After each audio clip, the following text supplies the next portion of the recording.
Kaakati abatali mu mukwano munaatusonyiwa. Eno video yammwe mwekka abali mu laavu, abali mu mukwano. Bw'oba okimanyi nti oli mu mukwano ng'ogenda kuzimbira wano omutima, tuyiteko. Bye. Kaakati munnange Kadaama akabidde amaziga ku airport wali eri Entebbe nga yakatonya bw'ati. Akaabya amaziga nga ki ekimukaabya? Munnange boyfriend tajjeeyo empeta. Boyfriend ajjeeyo empeta mu bantu nga bakuŋŋaanye. Kadaama yakatuuka wali eri waaviirayo n'enguguuze. Boyfriend amulengeredde eri nga yazze yeetegese n'akaweta. Abavubuka bano balina engeri gye bateeka ebisoko mu mukwano. Omulenzi yakutte ekkubo n'agula empeta ye. N'agamba nti mukyala girlfriend wange ono bw'anaatuuka ku kisaawe nze nja kumukuba surprise y'okumusaba obufumbo. Bambi nga Kadaama ye talina kyamanyi. Munnange Kadaama olubadde okutuuka ku kisaawe agenza okulaba omulenzi amuwa ebimuli, takomye okwo, omulenzi ng'afukamira ng'amugamba will you be my wife? Ng'alyoka amugamba will you be, ng'amupropoozinga. Kati abantu babadde bali ku byabwe bagenza okulaba Kadaama ali mu kukaaba. Eno balaba omuvubuka afukamidde akutte akantu mu ngalo. N'abadde balina bye balinda abalala basuse ne babivaako. Ne balyoka badde ate ku Kadaama ne beerolera ku bano asaba munne obufumbo ali mu kupropoozinga. Okitegedde ekintu ekyo? Munnange Kadaama amaziga gamuyiseemu mukazi wattu akaabya amaziga nga takikkiriza nti boyfriend we amusabye obufumbo. Abasinga basaba obufumbo batera okugaana. Sebo olina omusaba obufumbo n'omupropoozingira mu bantu n'akukuba omwenda n'akukuba igino. Munnange Kadaama agambye nedda, ono ye wange gwe nalonda mu bangi era nange nzikiriza okukufumbira, nzikiriza okubeera mukyala wo. Mu maziga ag'ekitala ag'essanyu Kadaama ataddewo omukono, boyfriend n'amwambaza empeta. Amwambaza empeta, enduulu n'eryoka evuga ku kisaawe kuli. Naye omanya ako akaseera, omanya ako akaseera ng'obadde ku kyeyo n'okomawo boyfriend wo n'akupropoozingira mu bantu n'okkiriza. Alalalalala gwe Kadaama akaabya amaziga ag'essanyu naye nga omuvubuka agamba nti gwe nkutwala. Era bambi Kadaama amaze nakkiriza ne bamutekako empeta. Kamubatuuseeko mumwerabireko. Ne kabali mu mukwano mwekka abataguliimu swi video yiyo. Omukyala ng'atidde. Say yes, say yes, say yes. We are waiting. Say yes. Too much happiness. Say yes.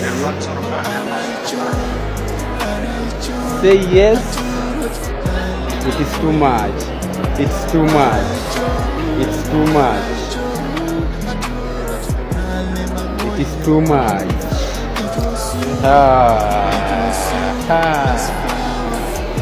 This is beautiful. This is beautiful. This is beautiful.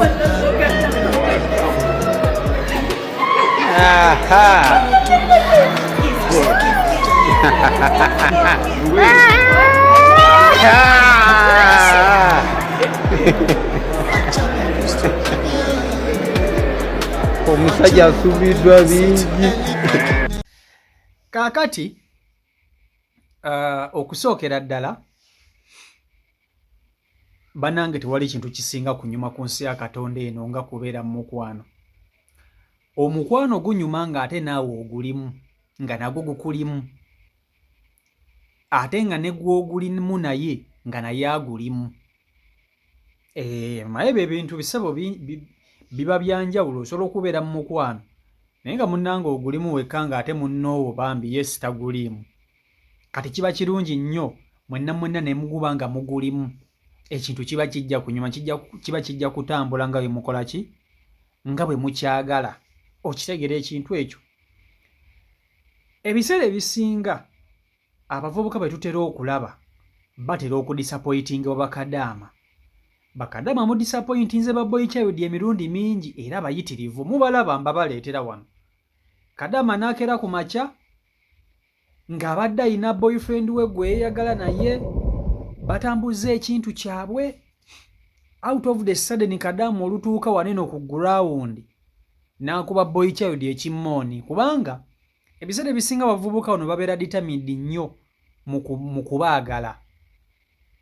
Oba okitegeera, abamu mufuna zi online shopping.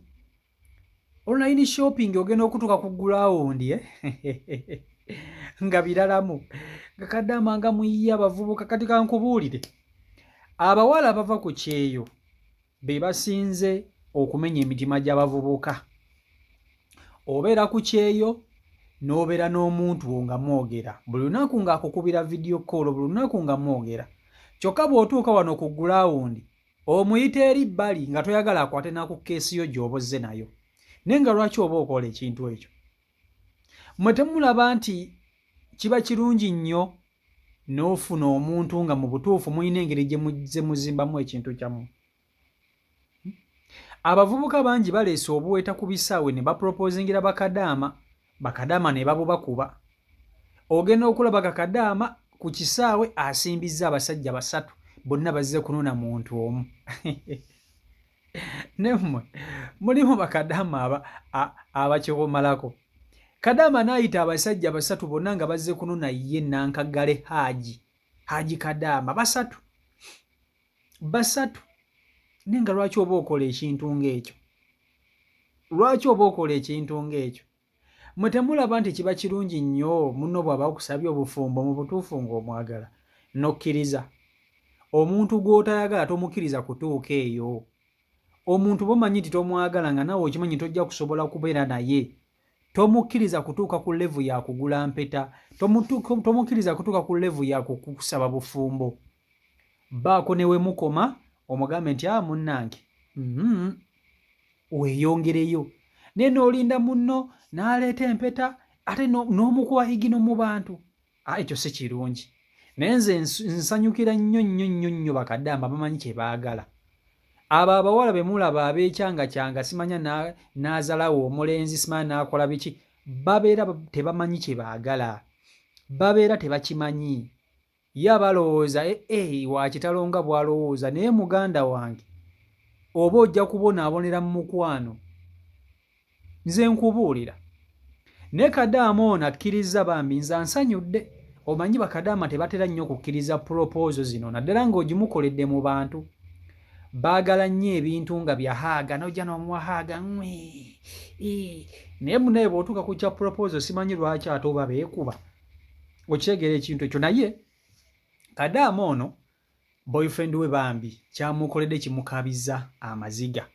Bamaze ebbanga ndowooza nga boogera, sijja kulimba oba ye taatawo ye bbaawo omutuufu gwe yaleka e Uganda oba ye online shopping. Ekyo kyo sijja kukulimba, sikirinaako bukakafu. Naye omulenzi asazeewo n'agamba nti njagala nkulage nti ndi siriyasi, njagala nkulage nti byonna bye tubadde tukola ne tubadde twogera bibadde nga bya ddala. Omulenzi aguze empeta n'alyoka atindigga olugero n'ajja nayo ku kisaawe. Era girlfriend we olubadde okufubutukayo weppa amusanze yafukamidde dda nga yamulinze dda, nga yamulinze. N'alyoka amusaba obufumbo. Mukazi wattu n'akaaba. Sooka olaba akatambi kano nga kalaga nti Kadaama okukaaba kwe kwa ddala, takufeekinga. Mu butuufu nga takikkiriza, okitegeera nga takikkiriza. Ye nno boyfriend ng'ali wansi agamba bannange singa aleeta omukono. Mukazi wattu awunze, takkiriza nti bamusabye obufumbo. Ono ate ye ali mu kupakuka omulenzi agamba bannange ng'aluddewo okuleeta engalo. Aleeta engalo. Era kibadde kyaddaaki bami Kadaama n'aleeta omukono ne bamuteekako empeta ye. Era n'agenda kati avudde ku kyeyo straight agenze mu bufumbo. Agenze mu bufumbo straight. Agenze kulitokosa. Oba okitegeera ekintu ekyo? So byebyo ebiri ku sayidi eyo. Kadaama bambi akkiriza munnange n'afuna mwana munne. Abasinga obungi omukwano muli bafere ba mukwano abasinga obungi mulekerawo okufera bannammwe mu mukwano. Bakadaama mufera bannammwe omukwano ate mmwe temwagala kubakola ki? Temwagala kubalumya naye mulumizza babboyi child emirundi mingi, mubalumirizza nno ddala. So n'olwekyo mwebeereremu mu ngeri emu oba endala, oba okitegeera ekintu ekyo. So byebyo biri ku sayidi eyo bannange. Guno omwaka gwakuva ku lujja, simanyi lunaku lutuuka ddi, naye gwe wenna ndaba nange mbasabira mwesabire bannange, muve ku lujja mufune ku bantu abapropoozinga. Kale oli newaba takupropoozinze naye naakutwala, muve ku lujja. Mususse okubeera ku lujja bannange. Nze temumbuuza byange, mumanyi ki oba siriiko, naye muve ku lujja, muve ku lujja, muve ku lujja. Omwaka guno mbasabidde nnyo essaala, naye simanyi oba essaala gye mbasabira mugitwala oba mugirisiivinga, sibitegeera, naye sirabe muva ku lujja. So n'olwekyo byebyo CEO Michael Uganda YouTube channel kwoli. Mwebale kuba nti ate musubscribinga bannange, mwebale kufollowinga, mwebale kugoberera, mwebale commentinga, mwebale kulwa buli kimu, mwebale kulwa support. Nsiima nnyo, nsiimira ddala. Kyennyinza okubasaba kiri ekintu eki, twongere okuba nti ate tusubscribinga mu abapya abatannaba kusubscribinga, musubscribinge bannange, tusobola okuba nti ate tutuuka ku goolo yaffe ey'emitwalo 5. Oba okitegeera kyemmanyi by this week tujja kusobola okuba nti ate tutuukiriza goolo yaffe nga tuwezezza abasubscribers 5,000, ate tutandike olugendo lw'okunoonya abasubscribers 10,000 tufune silver play button nga ngiteeka waneene emabega, oba okitegeera. So mbaagala nnyo mwenna mweyongere okufollowinga, mweyongere okulaba, mweyongere olwa support. Mbakoola mwenna okukozesa CEO Michael Airport Pickup wetuli okuba nti tukutambuza. So gwe wenna ali eyo teweerabira okuba nti ate otubookinga, tusobola okuba nti tutambulira ddala wamu. So mbaagala nnyo mwenna, Omukama Katonda abankuumire, abankolera obungi obutagambika, mubere bulungi, mweraba.